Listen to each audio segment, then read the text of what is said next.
Listen carefully, because this isn't the kind of speech you hear. This is the kind you feel in your chest long after it ends. There's a dangerous misconception about empaths. People think empaths are weak, soft, easy to manipulate, easy to break. And that is where they made their biggest mistake. Because what they don't understand is that an empath isn't fragile. An empath is aware. They read energy the way others read words. They sense lies before they're spoken. They feel intentions before. Where actions happen, and yet they still choose kindness. That's not weakness. That's discipline. But here's the turning point, the moment everything changes. When an empath is pushed too far, they don't shatter, they transform. You see, empaths give chances, more than most people deserve. They forgive, they understand, they try to see the pain in others even when they're the ones being hurt. But every betrayal leaves a mark. Every lie rewires something inside them.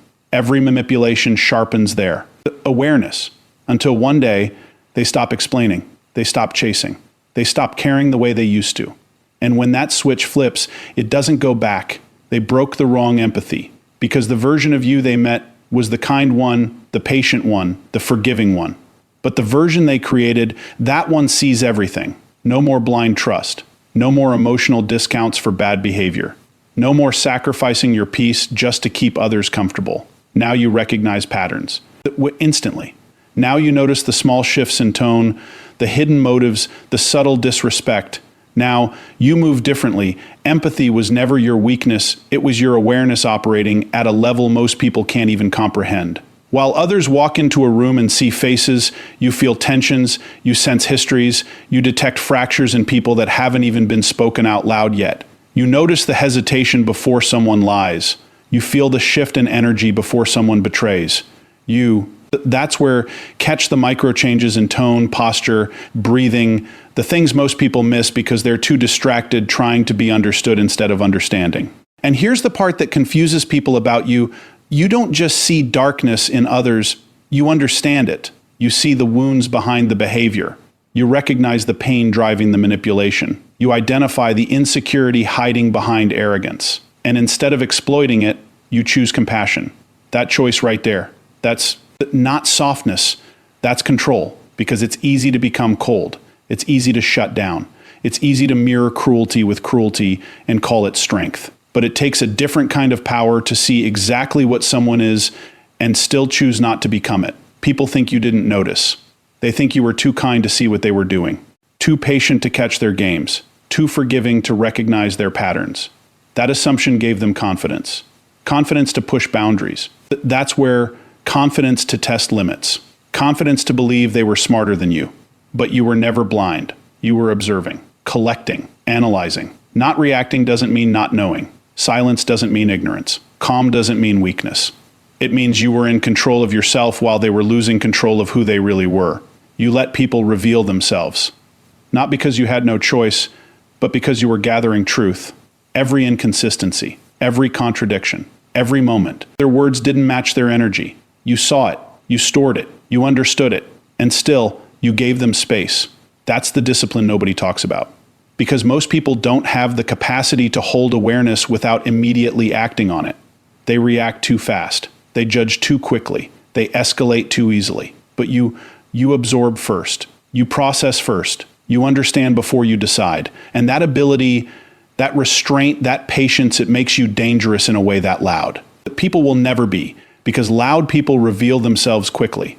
But aware people, they move in silence. They don't need attention. They don't need validation.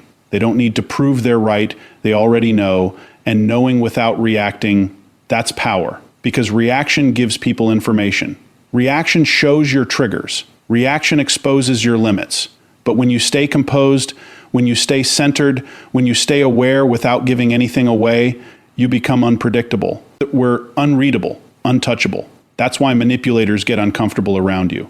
They can't figure out where they stand. They can't locate your weaknesses. They can't predict your next move because you're not playing the same game.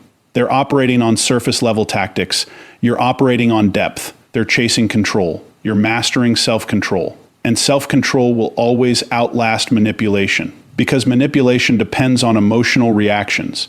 But when someone controls where emotions Manipulation has nowhere to attach. That's what they underestimated about you.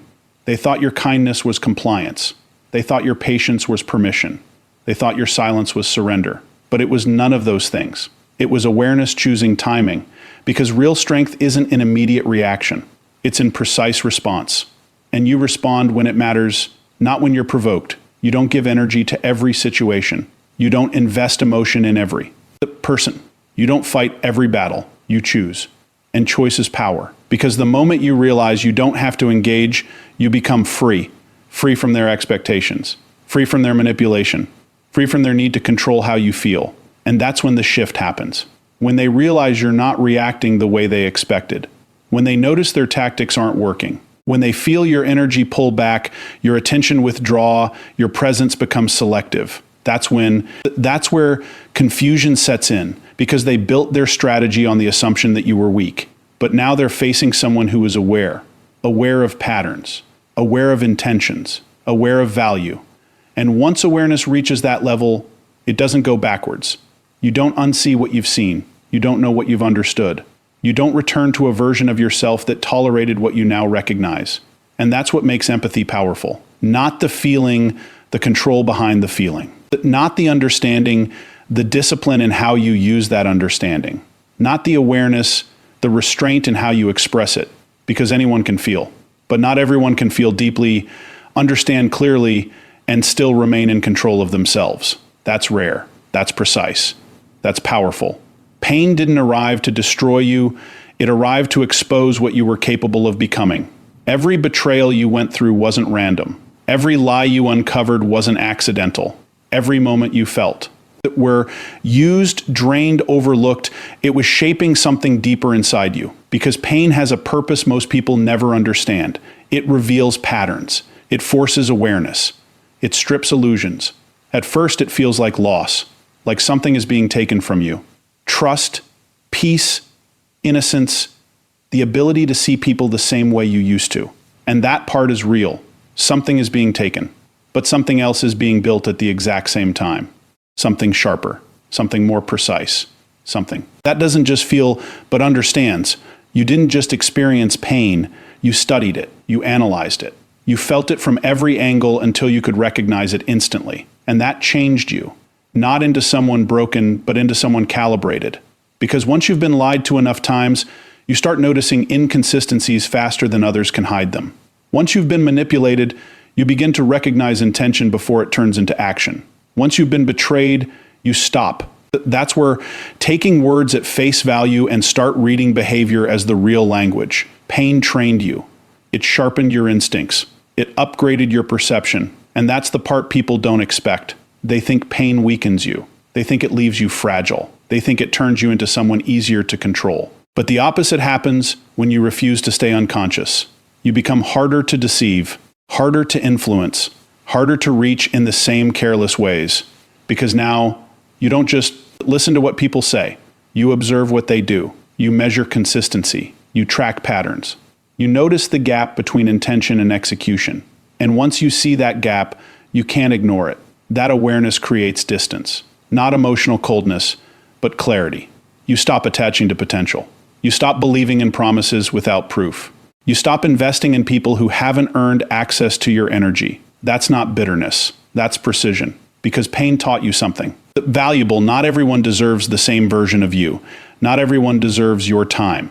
Not everyone deserves your empathy at full capacity. And once you understand that, everything shifts. Your standards rise. Your tolerance lowers. Your circle becomes smaller, but stronger. You stop explaining yourself to people committed to misunderstanding you. You stop chasing people who benefit from your absence more than your presence. You stop fighting battles that only drain you without building you. And that shift, it's quiet, but it's powerful. Because from the outside, it looks like you changed. But from the inside, you finally aligned. Aligned with truth. Aligned with awareness. Aligned with self-respect. Pain forced you into that alignment. It didn't give you a choice. It pushed you to a point where staying the same became more uncomfortable than evolving. And that's where transformation begins. Not in comfort, not in ease, but in pressure. In moments where you realize you can't keep reacting the same way and expect different outcomes. You had to adapt. You had to grow. You had to become someone who doesn't just feel deeply, but protects that depth with intelligence. Because feeling deeply without boundaries is self-destruction. But feeling deeply with awareness, that's power. That's control. That's evolution. And evolution always comes with loss. You lost the version of you that tolerated too much. You lost the version of you that ignored red flags. You lost the version of you that gave endlessly without measuring return. And even though that loss hurt, it made space for something stronger, something more refined, something that doesn't break under pressure, but adjusts to it. Now when pressure comes, you don't collapse. You analyze. You adapt. You respond with intention instead of impulse. That's what pain built inside you. A system. A filter. A level of awareness that most people never reach because they avoid discomfort at all costs. But you didn't avoid it. You went through it. And going through it changed your relationship with it. You stopped fearing it. You started understanding it. And once you understand something, it loses its control over you. That's why the same things that used to hurt you don't hit the same anymore. Not because you don't feel, but because you see. You see what's behind the behavior. You see what's driving the action. You see what's real and what's performance. And that vision protects you. It keeps you from repeating. That's where cycles. It keeps you from giving the same energy to the same types of people. It keeps you moving forward instead of circling back. That's transformation. Not becoming someone else, but becoming more of who you were meant to be without illusions, without distractions, without unnecessary attachments. And once that transformation happens, it's permanent. You don't go back to being unaware. You don't go back to ignoring what you now recognize. You don't go back to giving without understanding that's where cost, because now you know the cost, and that knowledge changes everything. The most misunderstood form of power isn't loud, isn't aggressive, isn't visible, it's distance. Not the kind of distance that comes from anger, but the kind that comes from clarity. Because when you finally understand people, truly understand them, something inside you shifts. You stop reacting the way they expect. You stop engaging the way they rely on. You stop feeding the dynamic that once gave them access to you. And that silence, that absence, it hits harder than any argument ever could. People are prepared for confrontation. They rehearse responses. They justify their actions. They defend, deflect, manipulate. But they are not prepared for disconnection. They are not prepared for someone who sees everything and chooses nothing. No explanation, no closure, no emotional performance. Just a quiet withdrawal that says more than words ever could. Because when you detach, you remove the very thing they depended on, your attention, your energy, your reactions. And without those, their influence disappears. That's why emotional detachment isn't cold, it's controlled.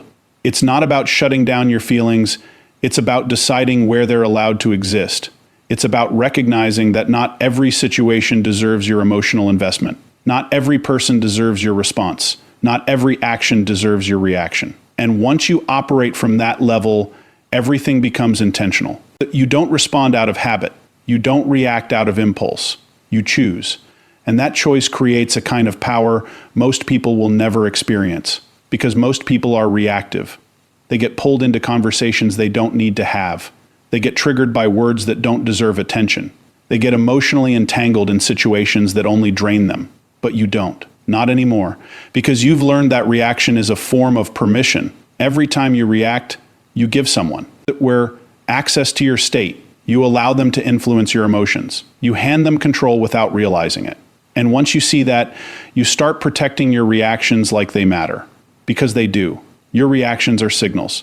They tell people what affects you. They reveal what you value. They expose where you're vulnerable. And when those signals are controlled, your vulnerabilities become hidden. That's where detachment becomes strategic. Not as a defense, but as a standard. You don't withdraw because you're hurt. You withdraw because you're aware.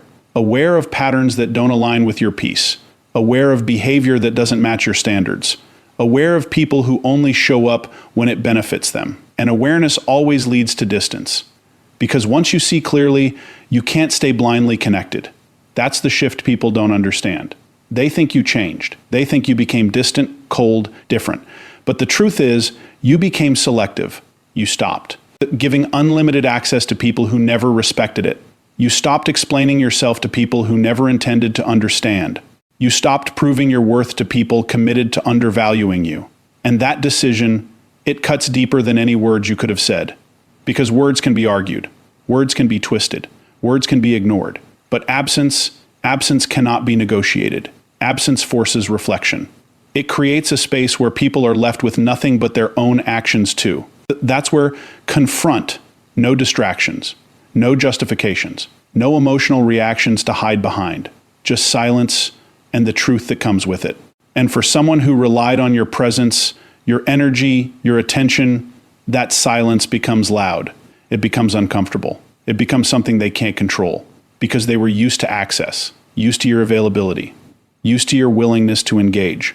And now that access is gone. Not reduced, not limited. Gone. And that's where the real power shows.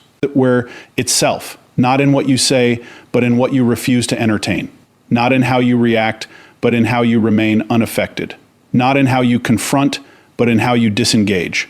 Because disengagement is the ultimate boundary. It doesn't require agreement. It doesn't require understanding. It doesn't require permission. It simply exists. And once it's in place, it changes everything. You move differently. You think differently. You interact differently. Because you're no longer operating from a need. That's where to be understood. You're operating from a standard of self-respect. And self-respect doesn't argue. It doesn't chase. It doesn't convince. It decides. It observes. It removes itself from anything that doesn't align. That's what makes emotional detachment so powerful. It's not emotional emptiness. It's emotional discipline. You still feel. You still understand. You still see.